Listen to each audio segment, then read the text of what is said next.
ॐ विश्वं दर्पणदृश्यमाननगरी तुल्यन्निजान्तर्गतं पश्यन्नात्मनि मायया परिरिबोद्भूतं यथा निद्रया यस्साक्षात् कुरुते प्रबोधसमये स्वात्मानमेवाद्वयं तस्मै श्रीगुरुमूर्तये नमः इदं श्रीदक्षिणामूर्तये बीजस्यान्तरिवाङ्कुरो जगदिदं प्राङ्निर्विकल्पं पुनः मायाकल्पितदेशकालकलन वैचित्रचित्रीकृतं मायावीव विजृम्भयत्यपि योगी वयस्वेच्छया तस्मै श्रीगुरुमूर्तये नमः इदं श्रीदक्षिणामूर्तये तस्मै श्रीगुरुमूर्तये नमः इदं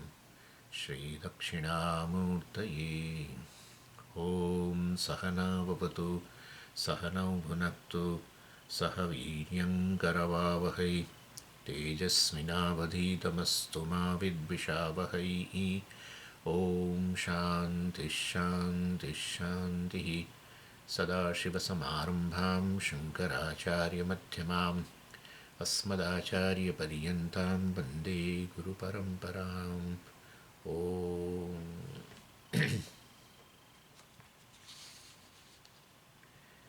60માં શ્લોકમાં કહ્યું વર્ષાતપાભ્યામ કિમ વ્યોમ્નઃ ચર્મણ્યેવ તયોઃ ફલમ ચર્મોપમશ્ચેત સહ અનિત્યઃ ખતુલ્યશ્ચેદ અસત્સમઃ. સુરેશ્વરાચાર્યજી પોઈન્ટ આઉટ કરે છે કે સમગ્ર જગતની અંદર વિરોધાભાસથી મુક્ત વસ્તુ હોય તો એ છે ચૈતન્ય. બાકી જે કંઈ વસ્તુ આપણે અનુભવીએ છીએ એની અંદર વિરોધાભાસ રહેલો છે. એક જ વસ્તુ એવી છે કે જેના વિશે કોઈ વિરોધાભાસ નથી અને એ છે ચૈતન્ય. કેમ આવું કહો છો? કારણ કે કોઈ પણ વિરોધાભાસ છે, આભાસ જ છે આમ તો, એટલે વિરોધ, કોઈ પણ વિરોધ, કોન્ટ્રોવર્સી જેને, ચાલો, એટલે કોન્ટ્રોવર્સીને દૂર કરવી હોય તો આપણે પ્રૂફ આપવું પડે. તમે એક વસ્તુ કહો, હું બીજી વસ્તુ કહું, અને હું મારો પોઈન્ટ સાચો છે અર્થાત હું જે કંઈ કહી રહ્યો છું એ સાચું છે દર્શાવવા માટે શું કરવું પડે? પ્રૂફ આપવું પડે. દલીલોમાં એ જ કરી આપણે પ્રૂફ આપીએ. તમે કંઈક બીજી દલીલ કરો, તમે પ્રૂફ આપો, હું પ્રૂફ આપું. આ પ્રૂફને જ પ્રમાણ કહેવાય. પ્રમાણ આપો અર્થાત હું જે કંઈ કહી રહ્યો છું એ પ્રમાણભૂત છે કે નહીં, આવું ગુજરાતીમાં બોલીએ આપણે. પ્રમાણભૂત એટલે એના વિશે તમારી પાસે કોઈ પ્રૂફ છે કે નહીં. એટલે વાસ્તવની અંદર અને સૌથી બેઝિક પ્રમાણ, બેઝિક પ્રૂફ જે બધા દર્શનાચાર્યોએ પણ સ્વીકાર્યું અને કોઈ એનો વિરોધ કરી શકે એવું જ નથી, અને એ છે પ્રત્યક્ષ. બરાબર? પ્રત્યક્ષ. પ્રત્યક્ષ એટલે અનુભવ કહો. એ પ્રત્યક્ષનો તો બધા સ્વીકાર કરે છે. પ્રત્યક્ષરૂપી પ્રૂફ, એ પ્રમાણનો બધા સ્વીકાર કરે. પછી એ પ્રત્યક્ષમાં પાછું અનુમાન ને ફલાણું ને ધીમે ધીમે પ્રત્યક્ષ મૂળ પ્રમાણ, મૂળ પ્રૂફ. કોઈ પણ દર્શન પોતાની ફિલોસોફી જે છે એ રજૂ કરે તો એને માટે એ પહેલાં પ્રમાણની વાત કરે. એ જીવ વિશે વાત કરે, ઈશ્વર વિશે વાત કરે, આત્મા વિશે વાત કરે, મતલબ મોક્ષ વગેરે બધી વસ્તુ વિશે જે મેં તમને કહ્યું છે દર્શનને અંતર્ગત 6 વસ્તુઓ, જીવ, જગત અને ઈશ્વર, અને બંધન શું વસ્તુ છે, મોક્ષ એટલે શું, અને મોક્ષનું સાધન શું, એમ 6 વસ્તુઓ. આ બધા માટે પ્રૂફ તો આપવું પડે. જીવનું આવું સ્વરૂપ કેમ, લો પ્રૂફ આપીએ એમ. પણ બધા દર્શનાચાર્યોએ પ્રત્યક્ષ તો સ્વીકાર્યું જ છે અને સ્વીકારવું જ પડે ને. પ્રત્યક્ષ એટલે અત્યારે તમે જે જીવન જીવો છો તમે મને જોઈ રહ્યા છો પ્રત્યક્ષ. હવે પ્રત્યક્ષ જ નથી ના સ્વામીજી, પ્રત્યક્ષ નામની વસ્તુ જ નથી. આવું તો બને જ નહીં. એટલે પ્રત્યક્ષ કે અનુભવ, એક ચેતન વ્યક્તિ તરીકે અનુભવ. જે કંઈ દર્શનાચાર્યો છે ચેતન છે બધા, કોઈ જળ વસ્તુ તો દર્શન આપતું નથી. તો એ મૂળ પ્રમાણ, મૂળ પ્રૂફ તો પ્રત્યક્ષ બધાએ સ્વીકાર્યું. પછી એના ઉપર બીજા બધા અનુમાન વગેરે એમ બધી ચર્ચા બહુ કરી તમને પહેલાં. એ પ્રત્યક્ષનો જ આધાર શું છે? લો ચાલો, પ્રત્યક્ષનું સત્ય શું, જેના વગર પ્રત્યક્ષ રૂપી પ્રૂફ જ શક્ય ન બને એવી તે કઈ વસ્તુ છે? એ છે ચૈતન્ય. પ્રત્યક્ષ એટલે કે અનુભવ. અનુભવ કોને માટે હોય? અને અનુભવ થાય કે મને અનુભવ થાય? મને અનુભવ થાય. કેમ? હું ચેતન છું, આ જડ છે, એને મારો અનુભવ નથી થતો, મને એનો અનુભવ થાય છે. એને તમારો એ અનુભવ નથી થતો, મને તમારો અનુભવ થાય છે. ફેર શું છે? ફેર શું? એક ચેતન. અર્થાત પ્રત્યક્ષનો આધાર, પ્રત્યક્ષનું સત્ય, પ્રત્યક્ષનો સાર, પ્રત્યક્ષનું અસ્તિત્વ જ શેને કારણે છે? ચૈતન્યને કારણે. એટલે જે પ્રૂફનો બધા જ આચાર્યોએ, બધા દર્શનોના આચાર્યોએ જે પ્રૂફનો બધા સ્વીકાર કરેલો છે, એ પ્રૂફનું પણ સત્ય, એ પ્રૂફ જેને કારણે સંભવે છે એવા ચૈતન્યની અમે વાત કરીએ છીએ. માટે ચૈતન્ય સામે કોઈ કોન્ટ્રોવર્સી હોઈ શકે નહીં. બરાબર? પ્રત્યક્ષ અનુમાન વગેરેનો આધાર લઈને જેની વાત કરો એની સામે કંઈક ને કંઈક વાંધા નીકળે, વિરોધ નીકળે. આ નહીં, આ વસ્તુ, જીવ આવો નહીં, જીવ તેવો, ઈશ્વર આવો ના હોય, આવો જે. એટલે એનો આધાર, પ્રત્યક્ષનો આધાર લઈ અને પછી બીજા પ્રમાણો પણ આધાર લઈ, અનુમાન, ઉપમાન વગેરે બધું છે. એટલે એનો આધાર લઈને કેવળ પ્રત્યક્ષનો જ આધાર લો તો પછી એનો અર્થ કે આ જે કંઈ છે એ જ સત્ય છે, એનાથી આગળ કશું સત્ય નથી. જેમ ચારવાક હોય તો એમની ફિલોસોફી એક પ્રકારની, એની સામે આપણે વાંધો ઉઠાવીએ કે ભાઈ આવું ન હોય, જે દેખાય એવું એટલું જ સત્ય નથી. કેટલી વસ્તુ એવી છે જે દેખાતી નથી માટે છે નહીં એવું થોડું છે, વગેરે વગેરે. ચાલો, એટલે પ્રત્યક્ષ વગેરે પ્રમાણોનો આધાર લઈ અને જેની વાત કરો એની સામે સાચું ખોટું નીકળે. અર્થાત એ બધી વસ્તુઓ આંશિક સત્ય નીકળે. હું કહું કે ના, આ વસ્તુ મને આવી જણાય છે, હું એનું પ્રૂફ આપું. તમે કહો કે ના, પણ હું તમને બીજું પ્રૂફ આપું, એના એ વસ્તુ તમે કહો છો એના કરતાં જુદી જણાય છે. એટલે જે વસ્તુમાં કોન્ટ્રોવર્સી હોય ને એ વસ્તુ બિલકુલ સત્ય ન હોય. પૂર્ણ સત્ય વસ્તુ શું? કે જેની સામે કોઈ વિરોધ જ ન હોય, જેને નકારી જ ન શકાય, એ તો આપણે કહીએ છીએ. અને એ વસ્તુ શું છે? પ્રત્યક્ષ. બધા જ સ્વીકારે. અને પ્રત્યક્ષનું પણ જે સત્ય છે એ છે ચૈતન્ય. અમે તો ચૈતન્યની વાત કરીએ છીએ, આપણે કહીએ છીએ. એટલા માટે જ મેં કહ્યું તમને, માંડુક્યની અંદર એ વસ્તુ સરસ આચાર્યએ કહી કે ભાઈ આ બધા અંદરો અંદર ઝઘડીને લોહી લુહાણ થઈ રહ્યા છે, પણ અમને કોઈ તકલીફ નથી, અમે બધાનો સ્વીકાર કરીએ છીએ. આ બધા આંશિક સત્યનો સ્વીકાર કરીને રહેલું સત્ય છે આ ચૈતન્ય. ચૈતન્ય વગર આ ચેતન દર્શનાચાર્યોનો જ સંભવ શક્ય નથી. દર્શનાચાર્યો જે છે, આચાર્યો બધા ચેતન છે, આ ચેતન જ હોય ને સ્વામીજી. તો અમે એ ચેતનનો આધાર, ચેતન જીવ વગેરેનો આધાર એવું ચૈતન્ય એનો. એટલે અમારે કોઈની સામે કંઈ વિરોધ નથી અને ચૈતન્યનો કોઈ વિરોધ કરી ન શકે. બરાબર ને? ચૈતન્યનો વિરોધ કરનારો કોણ હોય મને કહો? ચેતન જ હોય. એટલે કહેવાનો આશય એટલે આટલું સમજી લેવાનું કે જે એબ્સોલ્યુટલી રિયલ હોય, પૂર્ણ સત્ય હોય, એની સામે કોઈ કોન્ટ્રોવર્સી ન હોય. કોન્ટ્રોવર્સી હોય તો પછી જરૂર એની દ્રષ્ટિએ કોઈક પ્રૂફ દ્વારા એને અમુક એ વસ્તુ દેખાઈ, એણે એને સત્ય માની. બીજા કહે છે કે ના, પણ આ પ્રૂફથી જુઓ, આ પ્રમાણથી જુઓ તો આ વસ્તુ આવી જ દેખાય છે, તમે કહો છો એવી નહીં. એટલે વિરોધ હોઈ શકે. વિરોધ જેના વિશે હોય એ આંશિક સત્ય હોય. પૂર્ણ સત્ય હોય એની સામે કોઈ વિરોધ ન હોઈ શકે, એની સામે કોઈ એને નકારી પણ ન શકાય, અને એ છે ચૈતન્ય. એટલે પ્રત્યક્ષનો બધાએ સ્વીકાર કરેલો છે. પ્રત્યક્ષ રૂપી પ્રૂફનો સ્વીકાર કરીને બધા દર્શનાચાર્યો આગળ વાત કરે છે. એના વિશે બધો વિરોધ હોય, પરંતુ પ્રત્યક્ષનો પણ આધાર એવો ચૈતન્ય. પ્રત્યક્ષ જેને કારણે સંભવે, અનુભવ જેને કારણે સંભવે એવો ચૈતન્ય અનુભૂતિ સ્વરૂપ કહીએ આપણે એને. અનુભૂતિ, અપરોક્ષાનુભૂતિ, અનુભૂતિ પ્રકાશ. હા, અનુભવનો સાર એટલે અનુભૂતિ, ચૈતન્ય. અનુભવની અંદર જે કંઈ છે, સ્વામીજી અનુભવમાં શું હોય? અનુભવ કરનારો જ પહેલો, અનુભવનો વિષય, અને અનુભવ જન્મે અહીંયા, બધું ચૈતન્યમાં જ છે. ચૈતન્યની બહાર તો છે જ નહીં. અનુભવ છે સ્વામીજી, પણ ચૈતન્ય નથી. ક્યાં બાત હે! આ તો ગાંડો વ્યક્તિ કે આવું તો. એટલે એ દ્રષ્ટિએ આ ચૈતન્ય વિશે કોઈ વિરોધ ન હોઈ શકે, અને એ પૂર્ણ સત્ય છે એમ આપણે કહ્યું. અને પછી આવું કહ્યું એટલે પહેલાં પૂર્વ પક્ષીએ કહ્યું,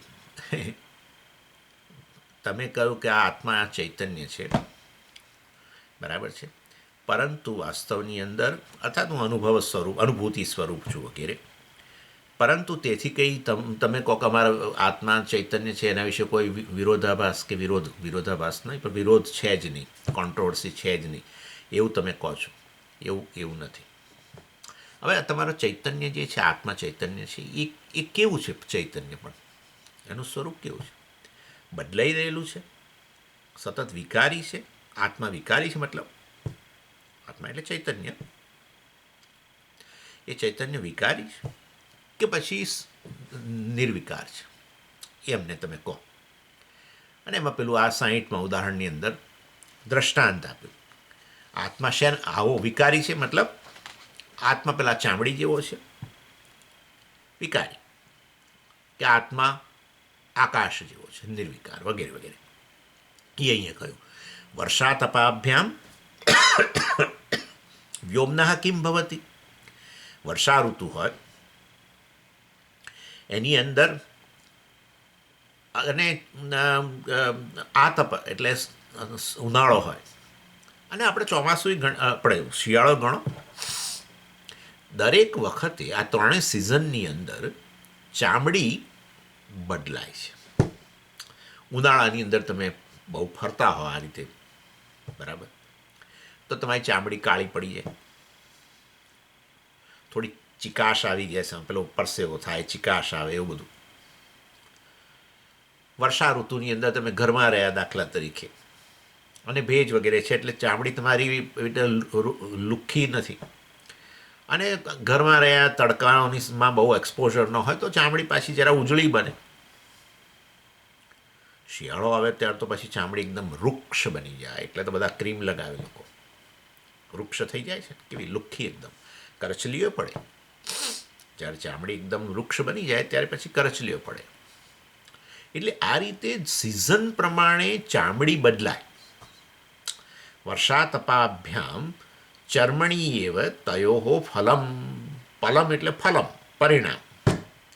તયોહો એ વર્ષા ઋતુ અને આતપ ઉનાળો, અને આપણે ગણી લો શિયાળો પણ, એ બધી સિઝનની ચર્મણી એવ ફલમ, ચર્મમાં એટલે કે ચામડીમાં પરિણામ આવે, બદલાય. એટલે ચામડી કેવી થઈ ગઈ? વિકારી કહેવાય, સતત બદલાતી, અનિત્ય પણ કહી શકો. અને આકાશ છે કેવું છે? ગમે બધી સિઝન જે કંઈ છે, વર્ષા આવે શેમાં આવે? આકાશમાં જ આવે. વરસાદ પડે જ ખરો, આકાશ તો ખરું. આકાશ તો એની જોડે હંમેશા રહેવાનું જ છે. વર્ષા ઋતુમાં કે શિયાળો આવ્યો, ઠંડી, અવકાશમાં જ સિઝન બધી આવી. ઉનાળો, ગરમી, એ પણ અવકાશમાં જ. એટલે અવકાશ એવું છે કે જે આ બધી સિઝન સાથે જ હોય છે, સતત એની સાથે જોડાયેલું. પણ છતાંય આકાશમાં ગરમી, આકાશ ઠંડુ થયું, આકાશ હવે ભેજવાળું થયું. હવા ભેજવાળી બરાબર છે, હવા ગરમ બની એટલે ગરમ પવન આવે છે, આપણે કહીએ. ઠંડો પવન આવ્યો એમ કહીએ છીએ.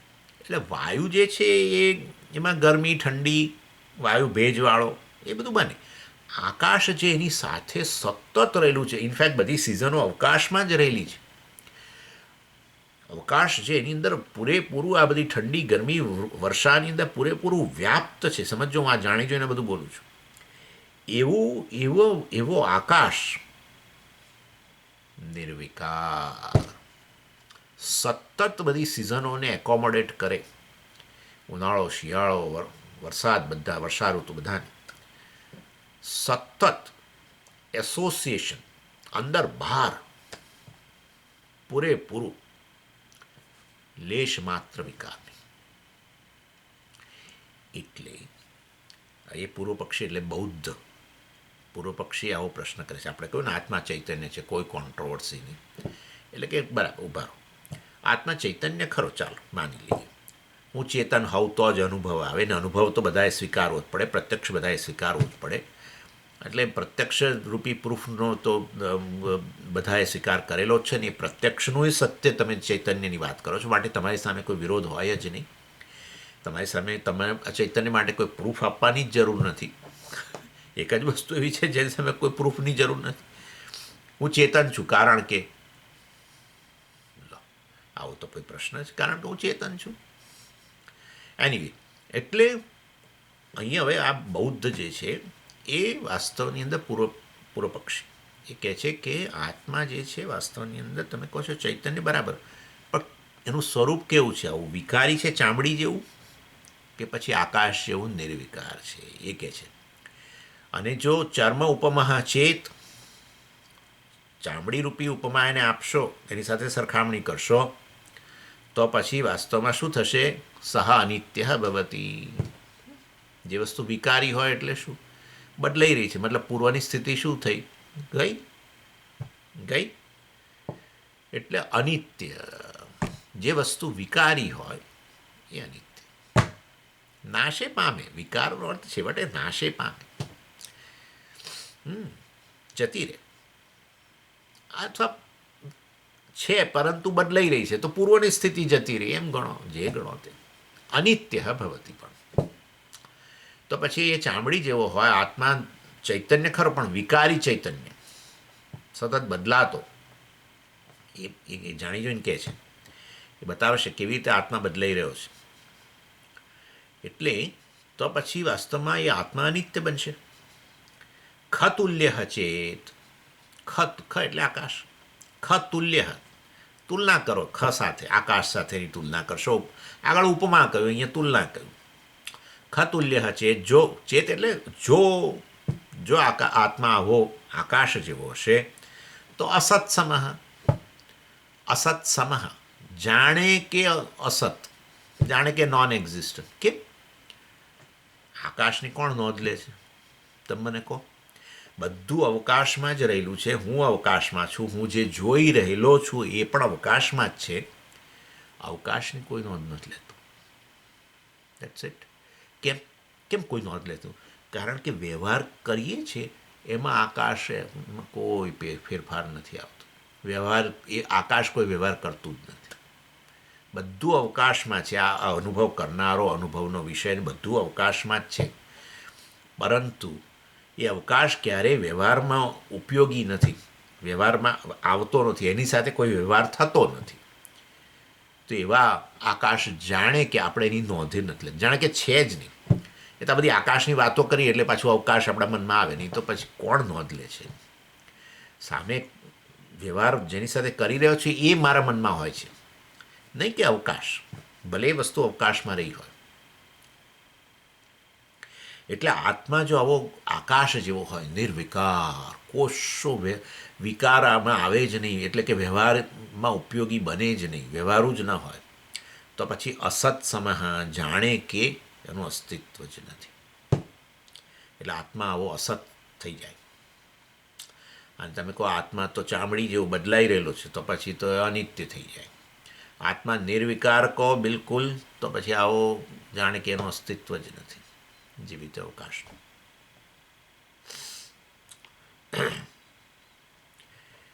અને તો પછી વાસ્તવની અંદર એ આત્મા જેવો અસત હોય તો પછી આ પ્રમાતા કરતા ભોગતા વગેરે એ રૂપમાં એ હોઈ શકે જ નહીં, કે બની શકે જ નહીં.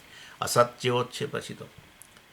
એટલે તો પછી તો આ મોક્ષના સાધન વગેરે પણ કોઈ એનો ઉપયોગ કરનારો એ નથી, કશું નથી, અસત જ છે વગેરે.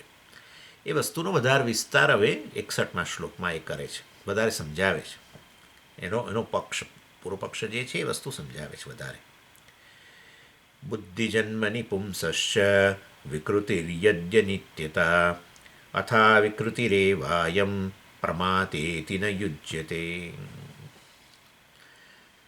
એટલે બે વિકલ્પો જે છે એ રહેલા છે. બે વિકલ્પો આપણે જોઈએ. પહેલું કે આત્મા જો આવો આકાશ જેવો નિર્વિકાર હોય, એક, અને આત્મા જો વાસ્તવમાં સવિકાર હોય, બદલાતો હોય, ચામડી જેવો હોય. આ બેમાંથી આપણે કયો હવે પક્ષ લેવો જોઈએ? એ કહે છે કે આ બે વિકલ્પો છે, એ બેમાંથી ગમે એનો તમે સ્વીકાર કરશો મુશ્કેલી જ છે, એ બતાવે છે. એટલે મેં તમને કહ્યું પ્રમાણે આ વૈનાશિક કારિકાને અંતર્ગત છે આ વસ્તુ. બૌદ્ધ પૂર્વ પક્ષ છે, બુદ્ધિસ્ટ. શું કહે છે? બુદ્ધિ જન્મની એટલે જ્યારે બુદ્ધિનો જન્મ થાય, સતી સપ્તમી છે, બુદ્ધિ જન્મની સતી, જ્યારે બુદ્ધિનો જન્મ એટલે જ્યારે અનુભવ વૃત્તિનો જન્મ થાય, જ્ઞાન વૃત્તિ, જ્ઞાન જન્મે, ગમે તે કહો વૃત્તિ, પણ ખાલી વૃત્તિ નહીં, એટલે જ્ઞાન વૃત્તિ, અનુભવ વૃત્તિ, જ્ઞાન વૃત્તિનો જન્મ થાય, જેને કોગ્નિશન કહીએ અંગ્રેજીમાં. બુદ્ધિ જન્મની, જ્યારે એનો જન્મ થાય, પુંસઃ યદિ વિકૃતિ ભવતી, એ આપણા અંતઃકરણમાં આવી રીતે અનેક જ્ઞાનવૃત્તિ, અનેક પ્રકારના અનુભવો જન્મે, ત્યારે આત્મા પુંસઃ, ત્યારે યદિ વિકૃતિ પુંસઃ ભવતી, જો વિકાર એ આત્મામાં જન્મે, બુદ્ધિમાં અનેક વૃત્તિઓ ઉત્પન્ન થઈ, અનેક પ્રકારના જ્ઞાનવૃત્તિ, અનેક અનુભવ વૃત્તિ જન્મી, વિકાર, એની સાથે ને સાથે પેલો આત્મા જે છે એ પણ જો વિકારી બને, એ કહે છે, કારણ કે અનુભવ કરનારો છે, તમે કહો છો, તો અનુભવનો જે અનુભવ થઈ રહ્યો છે, એ અનુભવને આધારે અનુભવ કરનારો બદલાય જ છે, એમ કે છે. યદિ એટલે જો આવી વિકૃતિ, વિકાર પુંસઃ આત્મામાં આવે, આમ તો પુંસઃ એ ષષ્ઠી કે ચતુર્થી લઈ શકાય, પરંતુ હવે આપણે અહીંયા આત્મામાં એમ કરીને કહીએ. પુમ એટલે અહીંયા આત્મા, એ પુરુષની વાત નથી. પુરુષ શબ્દ વપરાય છે આત્મા માટે, પણ પુંસઃ અહીંયા ટૂંકમાં કહે છે. નૈષ્કર્મ્ય સિદ્ધિમાં બધું જરા જુદા પ્રકારનું છે થોડું. સામાન્ય શબ્દો જે બીજા આપણે વેદાંત શાસ્ત્રના કરતાં થોડા જુદા શબ્દો છે બધા, પણ છે, વપરાય છે. પુંસઃ એટલે પુંસ એ શબ્દ છે મૂળ, અને એનું પછી પુમાન, પુમાંસૌ, પુમાંસઃ વગેરેના રૂપો થતા હોય છે, અને પુંસઃ ચતુર્થી કે ષષ્ઠીમાં લઈ શકાય છે. એટલે જે કંઈ વિકાર બુદ્ધિમાં, જે કંઈ વૃત્તિઓ, જ્ઞાન જન્મે છે, સતત જન્મે જ છે, વિકારી સતત બદલાય છે, અનુભવ કહો, જ્ઞાન કહો, બદલાય છે. અત્યારે તમે મારો અનુભવ કરી રહ્યા છો તો મારા આકારની વૃત્તિ તમારામાં છે જ, અને સતત એના આકારની વૃત્તિ, હું જેમ મારો ફેસ આમ તેમ થાય છે, તો એને અનુરૂપ તમારા મનમાં એ બધી પ્રકારે જ આવે છે, મતલબ કે સતત નવી નવી વૃત્તિ ઉત્પન્ન થઈ રહી છે એની, એટલે એ તો વિકારી જ છે. તો પુંસઃ એને કારણે આત્મા જેનો એ જે અનુભવ કરનારો છે, અનુભવ તો અહીંયા જન્મે બરાબર, પણ અનુભવ કરનારો તો હું જ છું, તો એ આત્મામાં પણ વિકાર આવે છે. યદિ વિકૃતિ ભવતી, દાખલા તરીકે સુખ જન્મ્યું, સમજો, બરાબર, અનુભવ કર્યો કોઈ વિષયનો, મને અહીંયા આનંદ, સુખ જન્મ્યું, તો તરત શું કહ્યું છું, અનુભવ કરનારો શું કહે છે? હું સુખી જ બોલે છે ને. અને મનમાં કોઈ અનુભવ કર્યો કોઈ વસ્તુનો અને દુઃખ જન્મ્યું, તો પછી તરત જ આ અનુભવ કરનારો આત્મા શું કહે છે?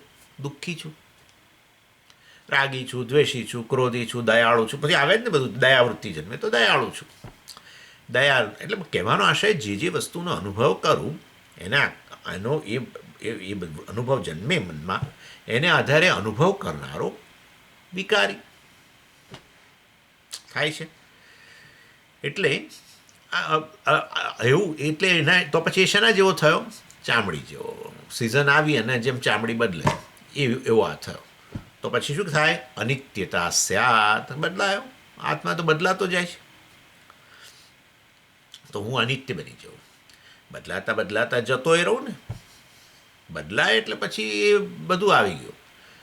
કારણ કે આપણે તો ષડ વિકારની વાત છે, આપણે તો એ જ ખબર છે. હા, જો વિકારી હોય તો ષડ વિકાર.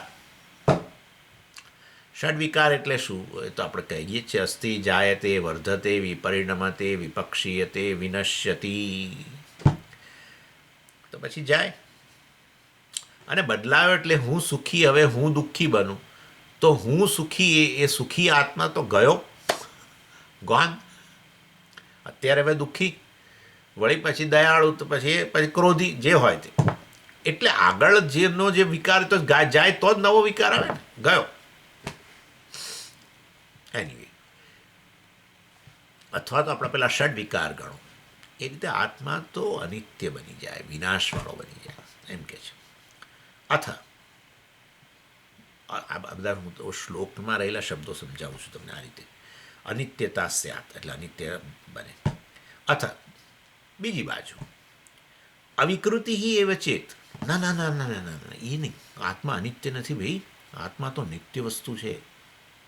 એટલે આત્માને જાણીને તો વ્યક્તિ જન્મ મરણના ચક્રમાંથી મુક્ત બની જાય, મરણનો ભય જતો રહે ને એવું બધું છે. ઓહો, એમ.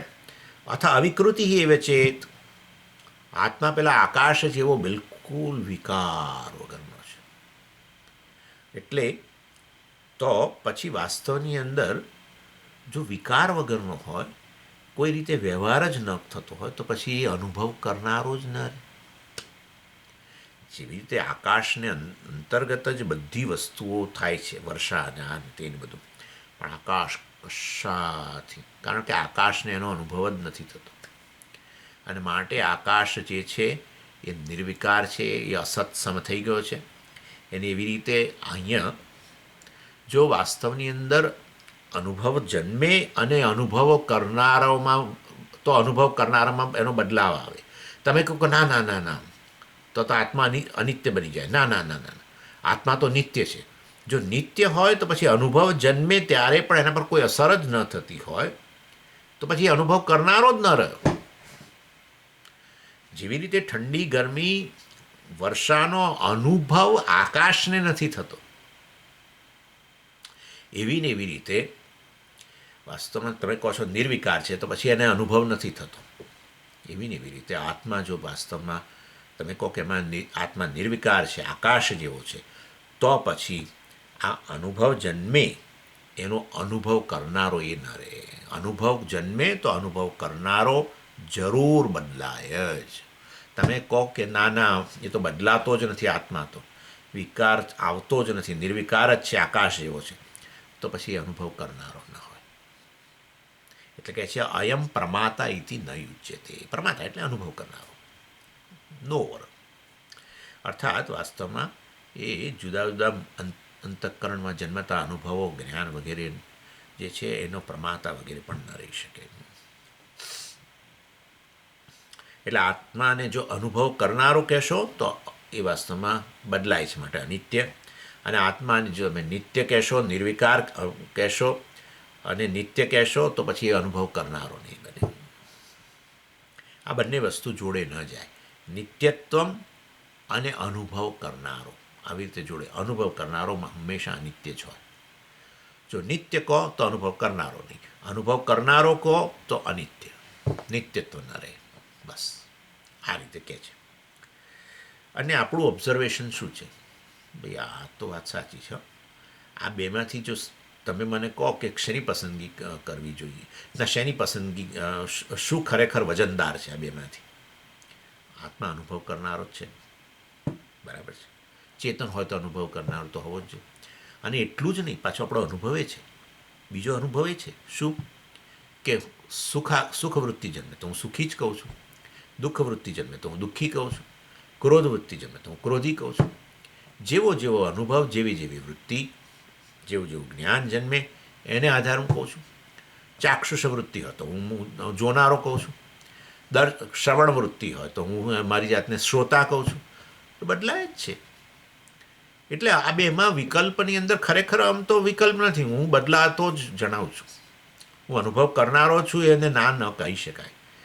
બીજા કયા અહમને અમે લઈ આવીએ? હું જ અનુભવ કરું છું, હું ચેતન છું તો હું જ અનુભવ કરું. અને અનુભવ જેનો થાય છે એના આધારે હું બદલાવું છું એ ખરો. તો પછી આત્મા કેવો હોવો જોઈએ? અનિત્ય હોવો જોઈએ. બૌદ્ધોને ગમે છે આ વસ્તુ. ક્ષણિક આત્મા યાદ રાખો. ક્ષણિક આત્મા તો ક્ષણિક છે. ક્ષણિકવાદને સમર્થન. અને ક્ષણિક હોય એ પછી શૂન્ય બની જશે એક દિવસ. અનિત્ય વસ્તુ જવાય શૂન્ય થઈ જશે. શૂન્યમ શૂન્યમ. આત્મા શૂન્ય છે, હું શૂન્ય છે એવું કેવું પડશે. કેવું કેવું કહેવાય? વિચારો, હું શૂન્ય છું એટલે શૂન્ય છું. હું શૂન્ય છું કહેવા માટે હું પાછો રહેવો જ જોઈએ, શૂન્ય ન હોવો જોઈએ. તો એટલું તો ખરું. અહમ કે હું એટલે એ તો છું, તો ભાઈ શૂન્ય કેવી રીતે? શૂન્ય એટલે શું? શું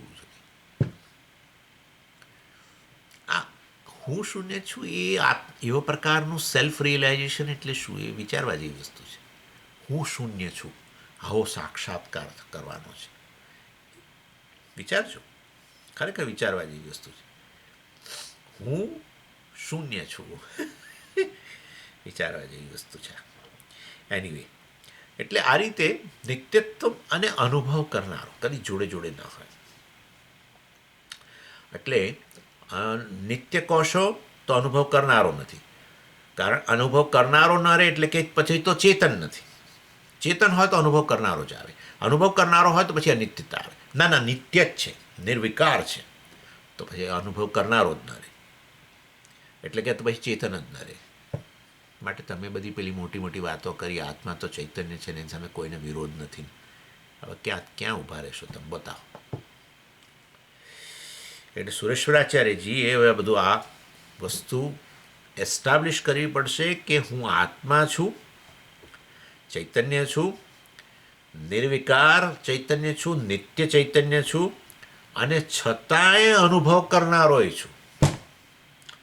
બદલાયા વગરનો અનુભવ કરનારો હું નિત્ય નિર્વિકાર ચૈતન્ય છું. આ એસ્ટાબ્લિશ કરવાનું. આમ તો આ બધી વસ્તુઓની ચર્ચા થઈ જ ચૂકી છે, પરંતુ જરા તમને જરા નવું લાગે એટલા માટે હું આ બધું કહું છું. ઘણાના જે લોકોના મનમાં આ વસ્તુ સ્પષ્ટ થઈ ગઈ હશે કે ક્યાં ભૂલ થઈ રહી છે આ બુદ્ધિસ્ટના પક્ષે, એ લોકો મરક મરક મરક મરક હસશે. એનીવે, ચાલો સંબંધ ગદ્ય હવે આગળ 62મો શ્લોકનું. અને એને 62મો શ્લોક શું કહે છે સંબંધ ગદ્યમાં? અસ્ય પરિહાર. સુરેશ્વરાચાર્યજીએ માઇક લીધું. બરાબર છે, તમારો પતિ ગયું, હવે મારો વારો. ઓકે, અસ્ય પરિહાર.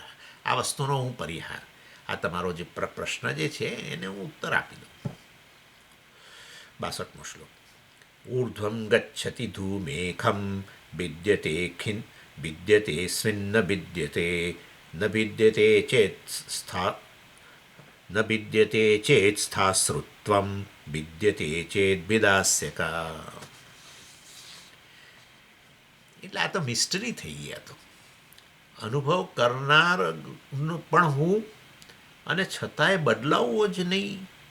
બદલાયા વગરનો રહીને, વિકાર પામ્યા વગર હું નિત્ય ચૈતન્ય પાછો અનુભવ કરનારો ખરો, અને તોય બદલાવું નહીં. એવું આપણે આ તો મિસ્ટરી જ થઈ ગઈ. અનુભવ કરનારો તો બદલાય જ છે, એવો પાછો અનુભવે છે આપણો, અને છતાંય એને નકારવામાં આવે છે. બધાનો આ અનુભવ તો છે જ કે હું જ અનુભવ કરનારો છું અને હું બદલાવું છું. આપણે અહીંયા એ આચાર્ય કહી રહ્યા છે કે હું અનુભવ કરનારોય છું અને બદલાયા વગરનો છું. નિર્વિકાર નિત્ય ચૈતન્ય રહીને આ બદલાયેલો અનુભવ કરનારો બનું છું. આવું છે, આ વેદાંત છે. એટલે આપણે શ્લોકમાં જઈએ પહેલાં જરા સહેજ જોઈ લઈએ આ વસ્તુ. કે હું નિર્વિકાર ચૈતન્ય છું અને ખરેખર આ નિર્વિકાર રહીને બદલાયા વગર, મતલબ કોઈપણ પ્રકારના બદલાવ વગર, વિકાર વગર ખરેખર દરેક વસ્તુનો અનુભવ કરું છું. એટલે ખરેખર વાસ્તવમાં ચેન્જલેસ એક્સપિરિયન્સ. ચેન્જલેસ એટલે બદલાયા વગર નિર્વિકાર અનુભવ કરનારો એવો. પણ એ આ કોન્ટ્રાડિક્શન દેખાય, પરંતુ નથી. આ વસ્તુની મેં વાત કરેલી છે ઘણીવાર કે ખરેખર હું એટલે આ હકીકત જ છે, નિર્વિકાર છું, નિત્ય છું. આ તો આત્મા વિશે કહેવાય જ છે, અને અનુભવ કરનારો હું છું એ પણ આપણે કહીએ છીએ. એટલે વાસ્તવની અંદર ખરેખર જોવા જાઓ તો બે વસ્તુમાં બંને વસ્તુની સત્યતા એક સરખી નહીં હોય. આત્મા જો ખરેખર નિર્વિકાર હોય, નિત્ય હોય, તો એ ખરેખર અનુભવ કરનારો ન હોય. કારણ અનુભવ કરનારો અનુભવના વિષયને આધારે બદલાય તો છે જ. એટલે એ દૃષ્ટિએ નિર્વિકાર રહીને, એટલે કે નિત્ય રહીને આ અનિત્ય અનુભવ કરનારો સાચે સાચ બની ન શકો. નિત્ય હોવું અને અનિત્ય બનવું આ શક્ય નથી. નિત્ય વસ્તુ નિત્ય હોય, અનિત્ય હોય અનિત્ય હોય. એટલે બેમાંથી એક વસ્તુ ખાલી દેખાવની છે, એટલું તો નક્કી થઈ ગયું. બરાબર. બેમાંથી એક વસ્તુ, જેમ કે તો વેશ લે છે, આપણે કોઈ વ્યક્તિ એક્ટર વેશ લે અને ભિખારીનો વેશ લે, તો હવે આ ખરેખર એક્ટર ધનિક છે કે ભિખારી છે? ધનિક રહીને એક્ટર ભિખારી બને છે. એ ધનિક રહીને કોઈ ભિખારી ન બની શકે. ધનિક રહીને ભિખારી બનવાનો વેશ લઈ શકે. હા, ધનિકે છે અને ભિખારીએ છે, ના, આવું ના બની શકે. એટલે હું નિત્ય છું, નિર્વિકાર છું, અને પાછો હું અનુભવ કરનારો છું, સાચે સાચ અનુભવ કરનારો છું. આ બે વસ્તુ જોડે ન જાય. અનુભવ કરનારો તો અનિત્ય જ છે, વિકારી છે, અને આત્મા જે છે વાસ્તવની અંદર નિત્ય છે, નિર્વિકાર છે. એટલે બેમાંથી એક વસ્તુ સત્ય હોય, બીજી વસ્તુ દેખાવની હોય, આટલું તો નક્કી છે.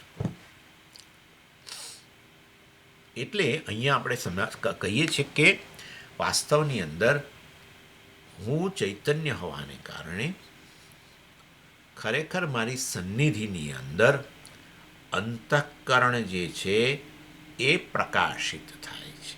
અંતઃકરણ અભિન્ન છે, એટલે જે અંતઃકરણ અવ્યક્ત બને છે, સમજો, જે અંતઃકરણ વ્યક્ત બને છે મારાથી અભિન્ન રહીને, એ વસ્તુ પ્રકાશે છે.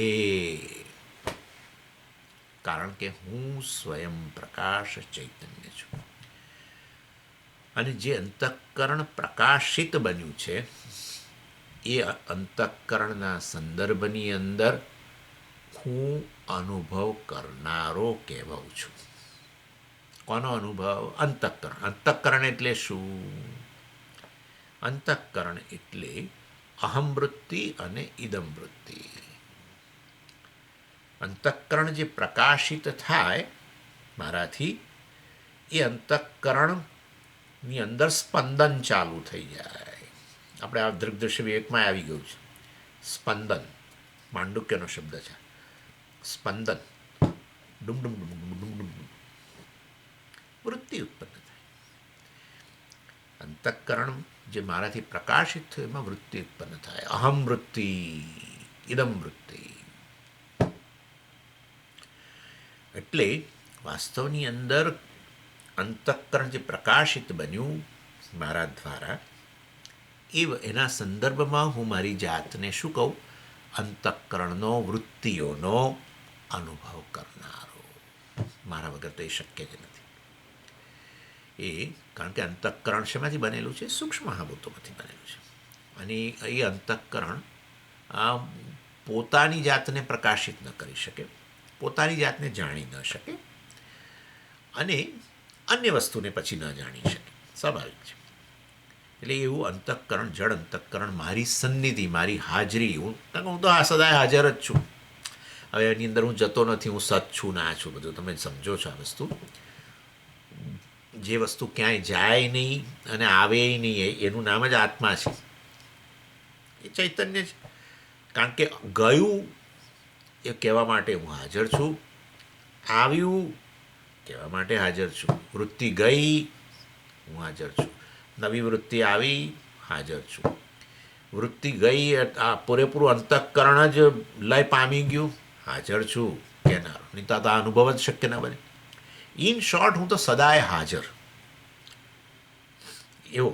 અને ચૈતન્ય પ્રકાશ સ્વરૂપ, ચૈતન્ય સ્વરૂપ, જ્ઞાન સ્વરૂપ એવા મારી હાજરીથી અંતઃકરણ પ્રકાશિત થતાં અંતઃકરણની વૃત્તિઓ પણ ઉત્પન્ન થાય ને એ કોનાથી પ્રકાશિત થાય? મારાથી. હા, સમજી, વૃત્તિ ઉત્પન્ન થઈ ને એટલે એણે વૃત્તિએ પોતાના પ્રકાશિત, અરે ક્યાં વાત હે. પણ જણાય છે તો એવું જ સમજી, વૃત્તિ ઉત્પન્ન થાય છે એ બધી જ્ઞાન વૃત્તિ જ હોય છે, તો પેલું ચિદાભાસ છે ભાઈ, વૃત્તિસ્થ ચિદાભાસ, એના કારણે વૃત્તિ પ્રકાશે છે. એટલે અહમવૃત્તિ પ્રકાશે છે ચિદાભાસથી યુક્ત થઈને, કારણ કે અંતઃકરણનો સ્વભાવ એવો છે. શું કરીએ, શું કરીએ શું? અંતઃકરણ જે છે જે પ્રકાશિત થાય એ પ્રકાશક જેવું બની જાય. સૂર્યનો તડકોને આપણે વાત કરીએ છીએ, સૂર્ય જે છે દર્પણ પર પડે ને દિવાલો પર પણ પડે, પણ દર્પણની અંદર પડે ત્યારે પાછું દર્પણ પ્રકાશક જેવો બની જાય. દિવાલ પ્રકાશિત રહે, દર્પણ પ્રકાશિત પછી પ્રકાશક, એવું છે. પહેલાં પ્રકાશિત સૂર્યથી જે સ્વયં પ્રકાશ, એનાથી પ્રકાશિત પછી પ્રકાશક. બસ એવી જ રીતે હું સ્વયં પ્રકાશ સૂર્ય જેવો અંતઃકરણને પ્રકાશિત કરું. અંતઃકરણને પ્રકાશિત કર્યું તો અંતઃકરણના સંદર્ભમાં અંતઃકરણની વૃત્તિઓનો હું અનુભવ કરનારો કહેવાઉં. અનુભવ કરનારો બન્યો નથી, સદા હાજરી માત્રથી હું અનુભવ કરનારો બની ગયો અંતઃકરણ, જેને આપણે સાક્ષી કહીએ છીએ. એનીવે, અને પછી એ અંતઃકરણ જે પ્રકાશિત થયું મારાથી, એ અંતઃકરણની વૃત્તિઓ બધી ચિદાભાસથી યુક્ત હોવાને કારણે પેલી અહમવૃત્તિ જે છે ને, એ અહમવૃત્તિ પ્રકાશક એ પણ ચિદાભાસવાળી યુક્ત. એ અહંકાર જે છે એ હવે જે કંઈ વૃત્તિઓ અંતઃકરણમાં બધી ઉત્પન્ન થાય છે એનો માલિક કહેતો જાય છે પોતાને. અંતઃકરણમાં ક્રોધ ઉત્પન્ન થયો, હું ક્રોધી કહેનારો પેલો આત્મા નહીં, એ તો સદા હાજર પ્રકાશિત કરનાર, સન્નિધિ માત્રથી પ્રકાશિત કરનાર ન કહેવું જોઈએ. મારી સન્નિધિ માત્રથી અંતઃકરણ પ્રકાશિત થાય એવું કહેવું જોઈએ. પેલું કરનાર આવે છે એટલે તમને પાછું તકલીફ થાય. સાક્ષી એને જ કહેવાય જે વાસ્તવમાં પ્રકાશિત કર્યા વગર પ્રકાશિત કરે. એટલે વાસ્તવની અંદર હું કંઈ કરતો નથી, મારા પક્ષે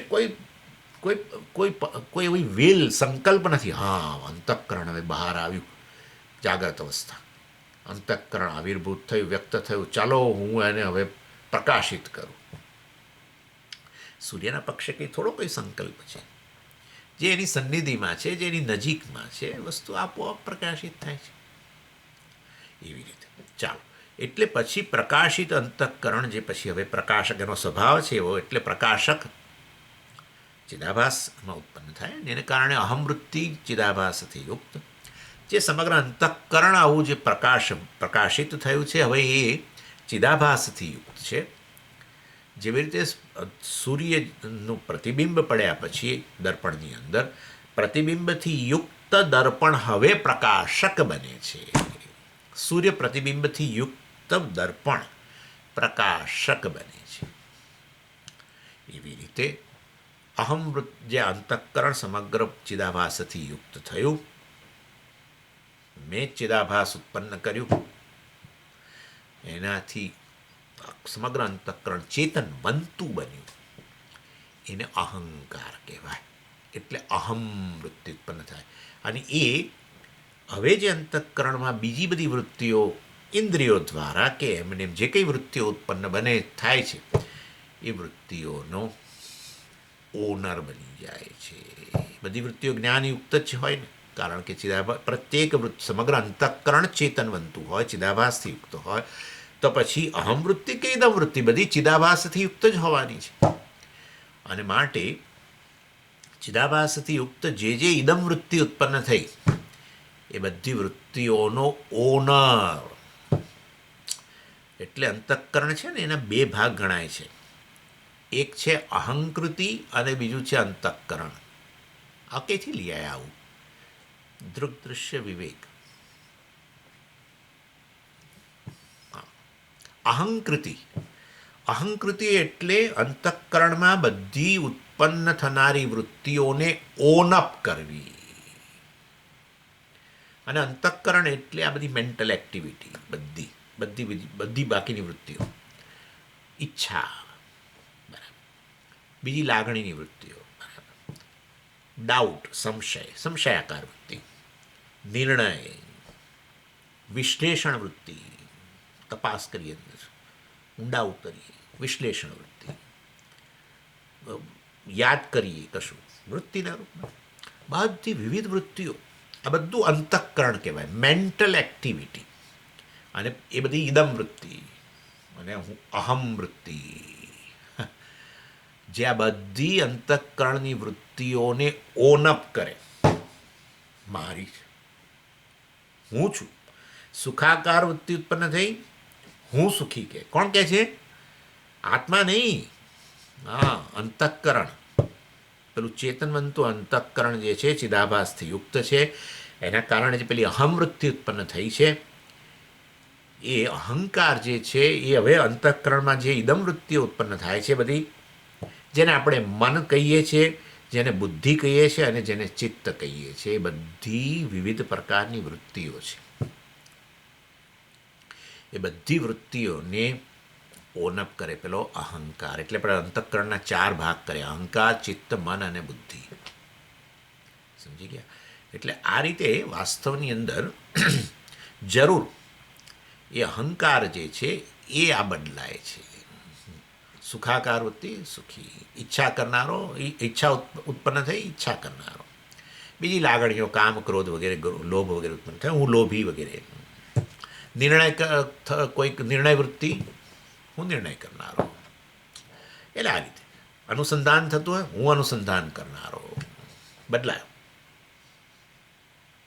એ કશું નથી, પેલી વૃત્તિ જ છે, અહમ વૃત્તિ. અંતઃકરણ તો બદલાવાનું જ છે. એટલે એ અહમ જે છે, જે આ અનુભવ કરનારો જે છે, બદલાતો વિકારી જે છે અનુભવ કરનારો, વિકારી અનુભવ કરનારો એ આ અહંકાર છે. જે વૃત્તિ ઉત્પન્ન થાય એ વૃત્તિઓને ઓનઅપ કરે છે. માટે એ પછી કે ને યાદ કરી રહ્યો, વૃત્તિ મતલબ કોઈ વસ્તુની સ્મૃતિ વૃત્તિ હોય, હું યાદ કરી રહ્યો છું એમ કે. હવે પહેલાં કહેતો તો હું જોઈ રહ્યો છું, કે હવે હું યાદ કરી રહ્યો છું, પછી કે હું ક્રોધી છું, પછી કે હું દયાળુ છું. આ બદલાઈ રહેલો છે, બરાબર છે. પરંતુ સમગ્ર અંતઃકરણ જે આ પ્રકારે વાસ્તવની અંદર કાર્ય થઈ રહ્યું છે, બરાબર છે, સતત બદલાઈ રહ્યું છે આ રીતે, અહમ વૃત્તિ, ઇદમ વૃત્તિ વગેરેના રૂપમાં, એ કોની સન્નિધિથી થઈ રહ્યું છે? મારી સન્નિધિ, હું સ્વયં પ્રકાશ આત્માની સન્નિધિ માત્રથી અંતઃકરણ ચેતનવંતું બની જાય છે. અંતઃકરણ પહેલાં તો પ્રકાશિત થાય, અને અંતઃકરણ પ્રકાશિત બનીને પ્રકાશક બને, કારણ કે પેલું ચિદાભાસ ઉત્પન્ન થયું છે. એ ચિદાભાસથી યુક્ત હોવાને કારણે અંતઃકરણ ચેતનવંતું, એટલે કે અહંકારે ચેતનવંતો, અને એમાં ઉત્પન્ન થતી બધી મન, બુદ્ધિ અને ચિત્તને અંતર્ગત બધી વૃત્તિઓ પણ જ્ઞાન વૃત્તિ થઈ જાય. એટલે સુખનું જ્ઞાન છે એમ કે આવું છે ને. અત્યારે મારા મનમાં સુખ ઉત્પન્ન થયું છે, સુખનું જ્ઞાન. અથવા ચાલો ને સ્વામીનું જ્ઞાન છે, સ્વામીના આકારની વૃત્તિ. સ્વામીના આકારની વૃત્તિ કેવળ અંતઃકરણ, પરંતુ ચિદાભાસ સહિત, ત્યારે કહે કે સ્વામીનું જ્ઞાન છે. એટલે કે છે વાસ્તવની અંદર કે ખરેખર હું તો બદલાયા વગરનો અનુભવ કરનારો છું.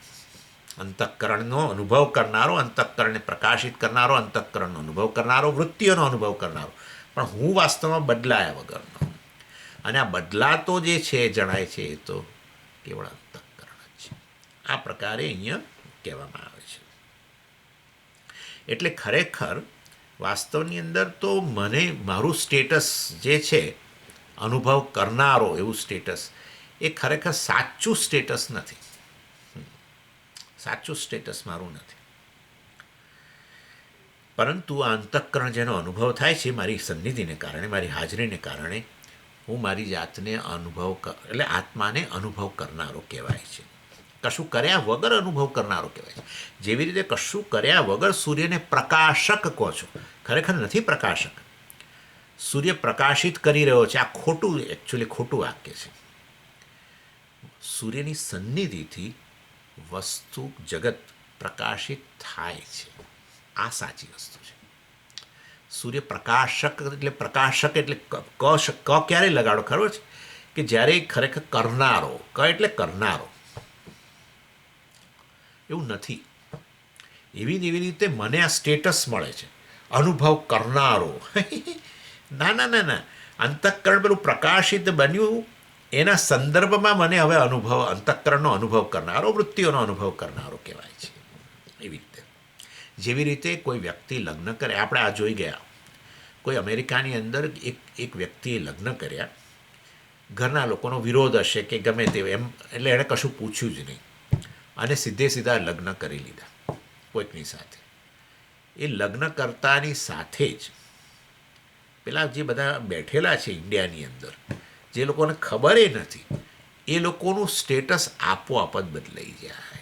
કોઈક જેઠ બની જાય, હા, કોઈ જેઠ બની જાય. સમજો કે દીકરીના પક્ષવાળાએ દીકરીએ પણ ના કહ્યું કોઈને, એના ઘરવાળાને, દીકરાવાળાએ ન કહ્યું.